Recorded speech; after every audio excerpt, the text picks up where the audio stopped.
thanks, Chair, for giving me the floor, and thanks to the panelists for their very interesting presentations. I would like to start also with an observation on our trade. The European Union is one of the largest importers of raw materials in the world, and this creates a particular responsibility to address them.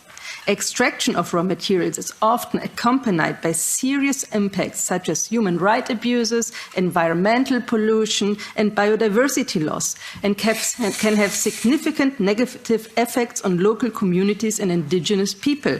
These issues are well documented and well known.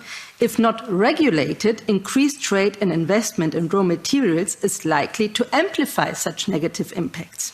Therefore, in trade agreements, we need an inclusive approach to raw materials chapters. And with inclusive approach, I mean to consider interests of all those affected by trade and investments in raw materials, and not solely the interests of the EU industry. And very important, with regard to the climate and biodiversity crisis we are facing, economic interests should and can no longer be separated from social and environmental interests. Trade agreements should set a precondition for sustainable extraction and facilitate a country's effort to regulate the industry for local benefit rather than undermine such efforts. So I agree here with the points Mr. Record raised. Regarding my question to the panelists, I would like to raise the example of Zimbabwe. In December last year, the country introduced a ban on export of unprocessed raw lithium. Hence, the first processing steps need to be done locally.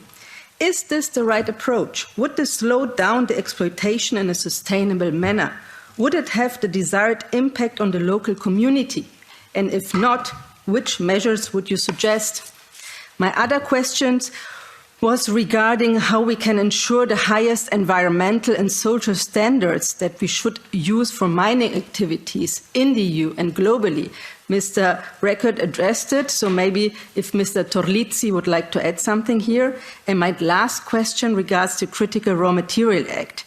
This act needs to ensure a resilient and sustainable supply of critical metals, focusing on circularity and recovery of metals. In order to have more transparency and to have emission reduction policies, the measuring of carbon footprints and broader environmental impact for imported and domestic metals should apply. Do you think this is feasible and should be an essential part for the upcoming law? Many thanks.